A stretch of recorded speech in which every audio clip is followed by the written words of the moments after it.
요한복음 12장 37절부터 50절까지 한 절씩 교독하겠습니다.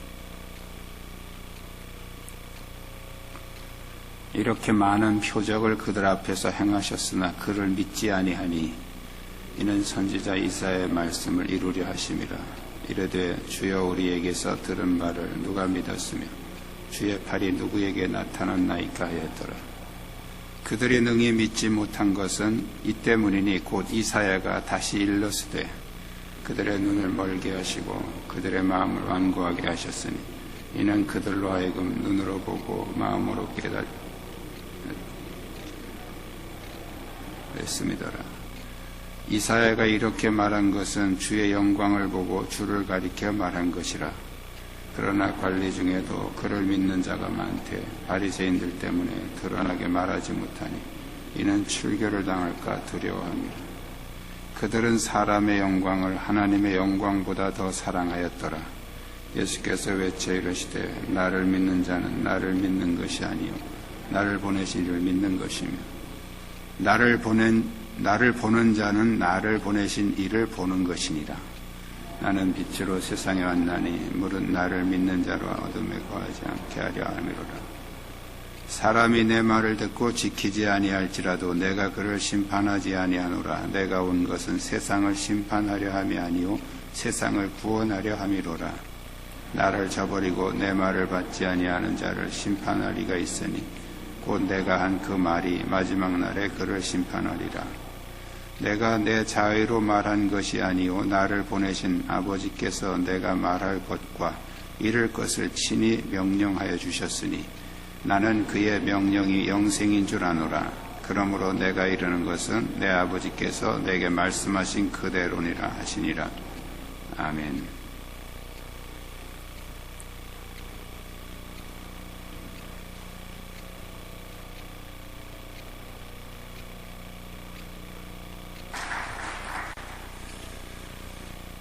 많이들 답답하시죠?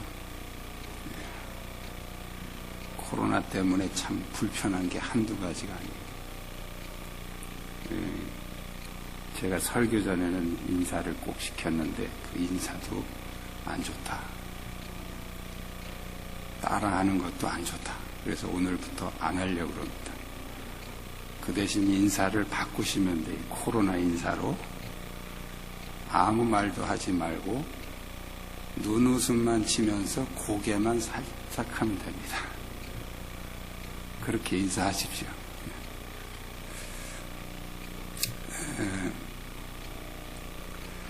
어떤 분은 해동 이렇게 쓰고 있다가 찬송 부를 때 이렇게 내리고 부르는 분이 있어요. 그 아무 소용없어요.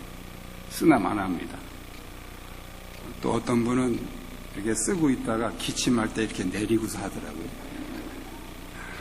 그 쓰나 마나예요. 안 쓰더라도 기침할 땐 써야 됩니다. 말할 땐 써야 되고 찬송할 땐 써야 돼요. 그래야 그게 의미가 있는 거지. 가만히 있을 때 쓰고 있다가 뭐 할 때 이렇게 내리고 하면 아무 의미가 없어요. 제가 어제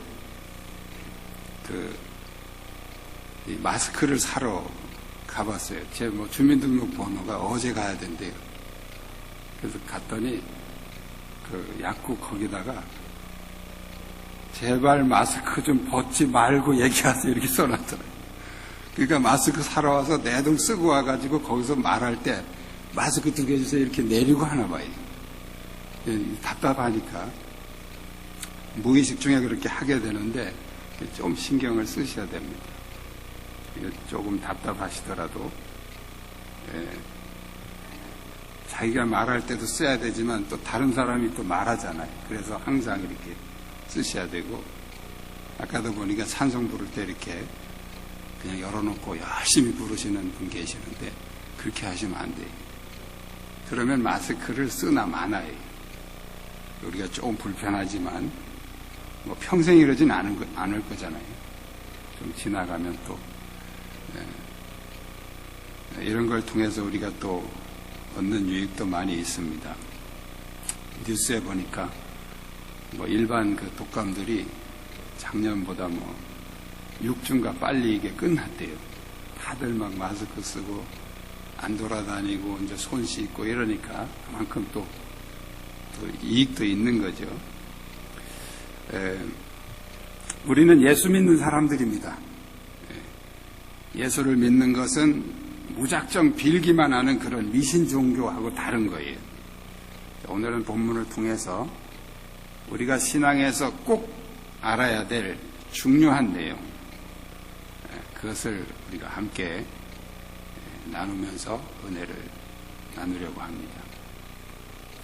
우리가 확실히 알아야 될, 우리가 믿음에서 확실히 알고 믿어야 되는 첫 번째는 끝까지 믿지 않으면 하나님도 포기하신다는 거예요.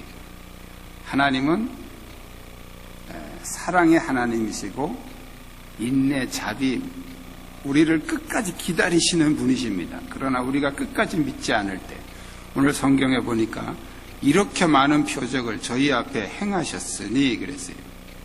이렇게 많은 표적을 저희 앞에 행하셨다. 표적은 하나님의 사인이라고 말씀드렸죠. 그럼 하나님께서 얼마나 많은 사인을 보내셨는지를 지금 말하고 있는 거예요.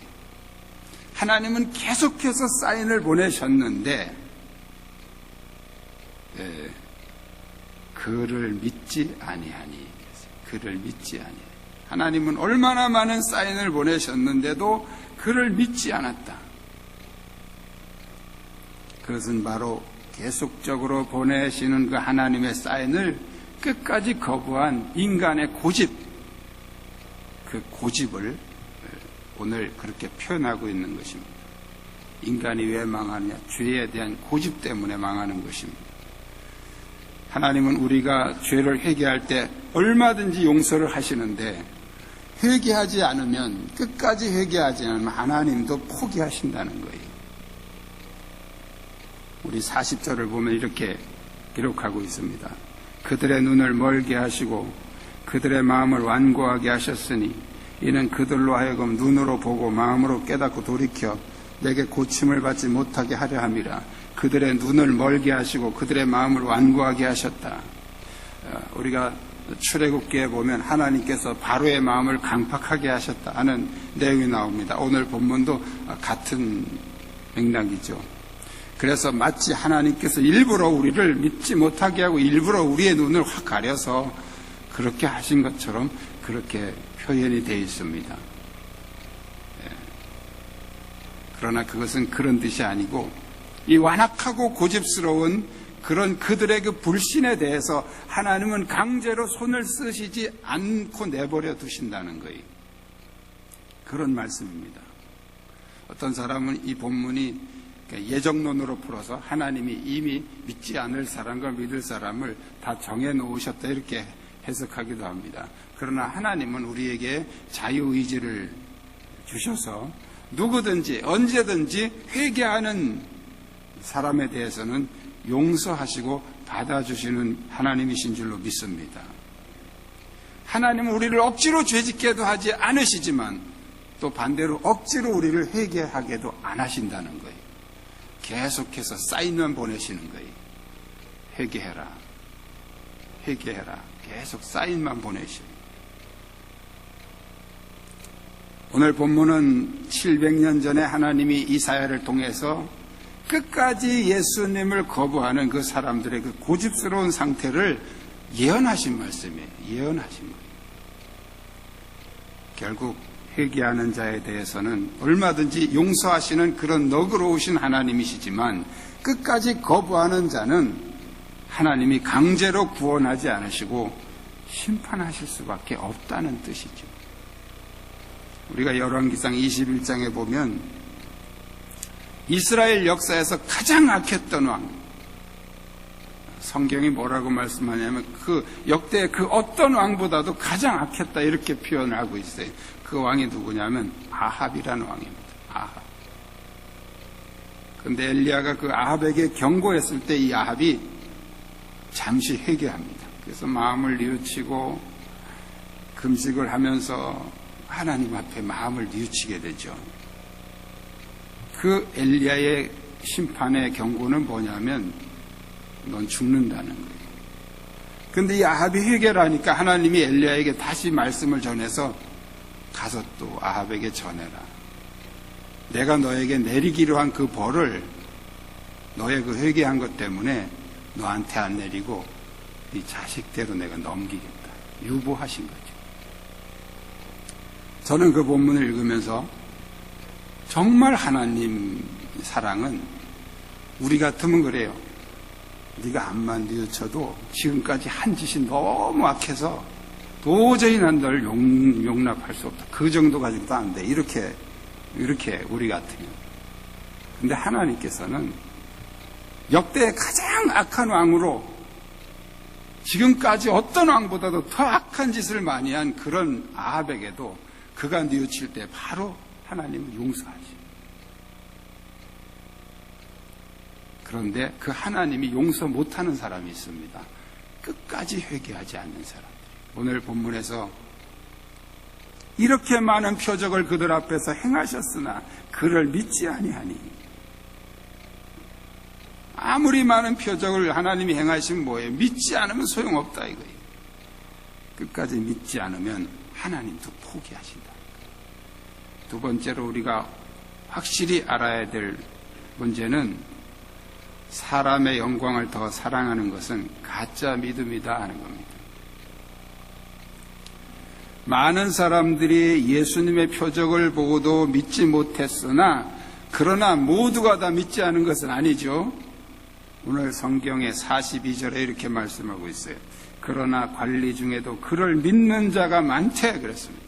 그를 믿는 자가 많았다. 관리들 중에도 많았다. 그러나 그들은 드러나게 말하지 못했습니다. 그들이 드러나게 말하지 못한 이유가 두 가지가 있는데요. 첫 번째는 출교를 두려워했다. 출교는 뭐냐면 유대교에서 잘리는 거예요. 쫓겨나는 거예요.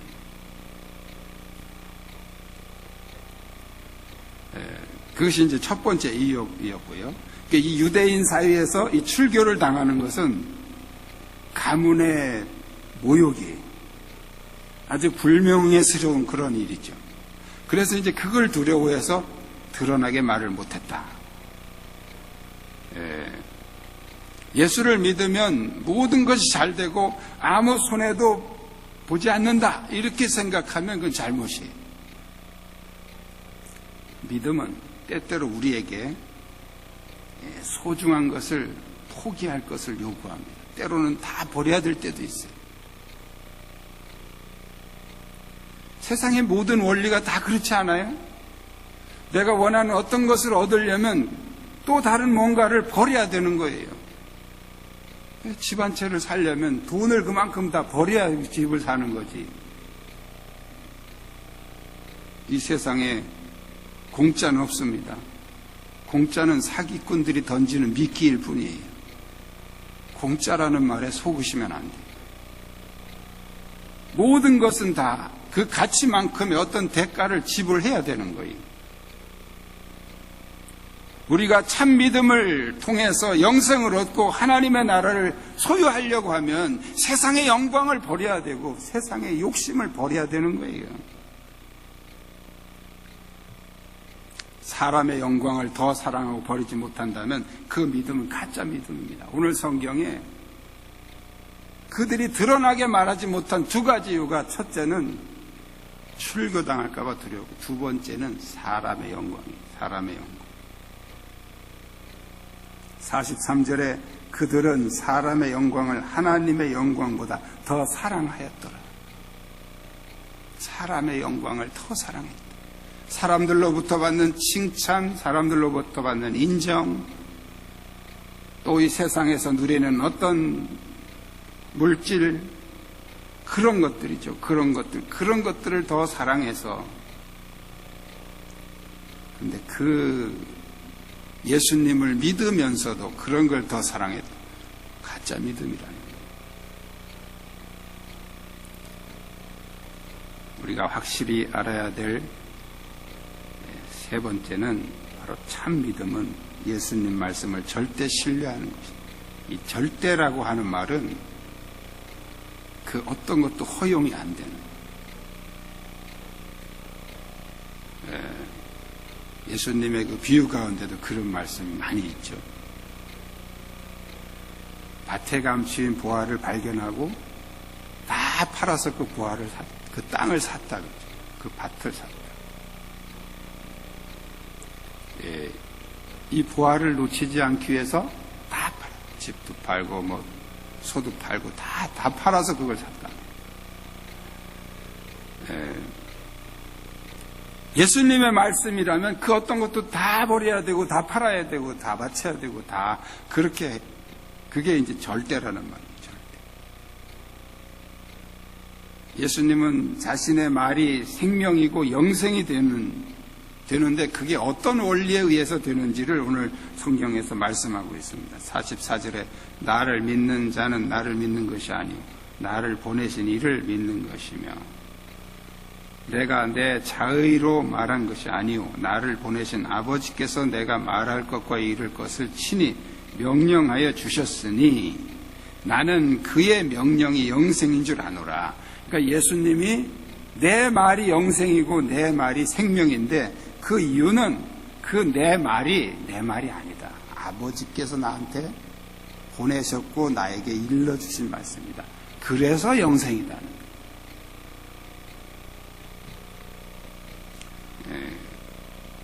하나님의 명령이 영생이며 예수님은 그 명령을 받아서 전하는 것이기 때문에 예수님의 말씀이 곧 영생이라는 거예요.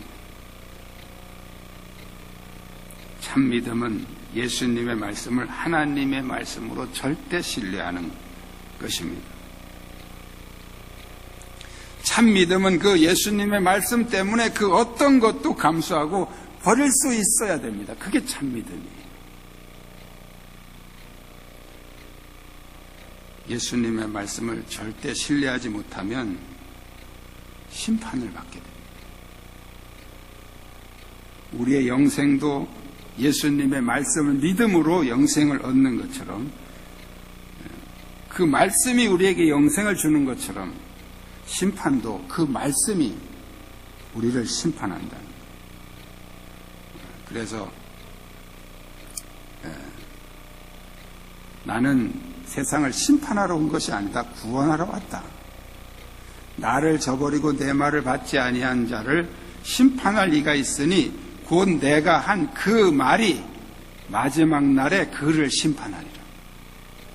우리가 예수님 말씀으로 영생을 얻는 것처럼 그 예수님의 그 말씀이 그를 심판한다는 거예요. 말씀이 그를 심판하게 될 것이다. 하나님은 우리가 예수님의 말씀을 절대 신뢰하는 참 믿음으로 영생 얻기를 원하십니다. 예수님 말씀은 곧 하나님의 말씀이에요. 예수님 말씀이 곧 생명이고 그 말씀이 영생이라는 거예요. 이 말씀은 예수님 말씀을 믿지 않거나 또 믿어도 사람의 영광을 더 사랑하는 이 가짜 믿음은 영생이 없다는 말씀입니다.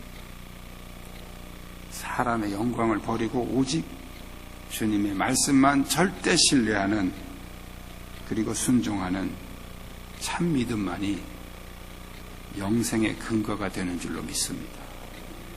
이 믿음 우리 모두에게 넘치시기를 축복합니다. 기도하겠습니다. 오늘 주신 말씀 기억하면서 하나님, 내가 혹시 사람의 영광을 더 사랑하지는 않았는지, 세상의 영광을 더 사랑하지는 않았는지, 내가 예수님의 말씀만 절대 신뢰할 수 있는 참 믿음을 주시옵소서. 우리 함께 통성으로 기도하겠습니다. 살아계신 역사하신 아버지, 이 시간 또 말씀을 통해서 우리를 다시 한번 일깨워주시니 감사합니다. 하나님, 우리가 그동안 하나님을 믿는다고 했지만 세상의 영광을 더 좋아하고 사람들의 영광을 더 사랑했던 것을 회개합니다. 주의 시간 오직 주님 말씀이 참 진리임을 깨닫고 그 안에 영생이 있고 생명이 있음을 깨닫고 오직 주님의 말씀만 절대 신뢰하며 말씀으로 승리하는 귀한 믿음의 승리자들이 되게 하여 주시옵소서. 하나님 아버지, 우리가 하나님을 믿는다고 하지만 세상의 영광을 더 사랑하였음을 고백합니다. 하나님을 이용해서 세상 영광을 구했던 죄를 용서하여 주옵소서. 하나님 나라의 영원한 영광을 위하여 현재의 고난을 감사할 수 있는 성숙한 믿음을 주시고, 주님의 말씀만 절대 신뢰하고 어떤 손해도 감당할 수 있는 참 믿음을 주옵소서. 바울과 실라가 빌립보 감옥에서도 감사하고 찬양했던 것처럼 어떤 고난 앞에서도 하늘의 영광을 바라보며 찬양하게 하여 주옵소서. 질병으로 고통받는 이들에게 주님의 능력으로 치유하시고, 질병의 고통 가운데서도 십자가에서 죽으시고 부활하신 주님을 바라보며 주님의 음성을 듣게 하시고 주님의 말씀을 증거하는 산 증인이 되게 하여 주옵소서. 이들의 가정에 역사하는 질병과 고통과 어둠의 세력은 예수의 이름으로 떠나갈지어다. 마음이 억눌려 있는 이들에게 하늘의 평강을 주옵소서. 모든 어둠의 세력이 생명의 주 예수 그리스도의 이름으로 떠나가게 하시고 하늘의 영광으로 충만하게 하옵소서. 예수 그리스도의 이름으로 기도드리옵나이다. 아멘.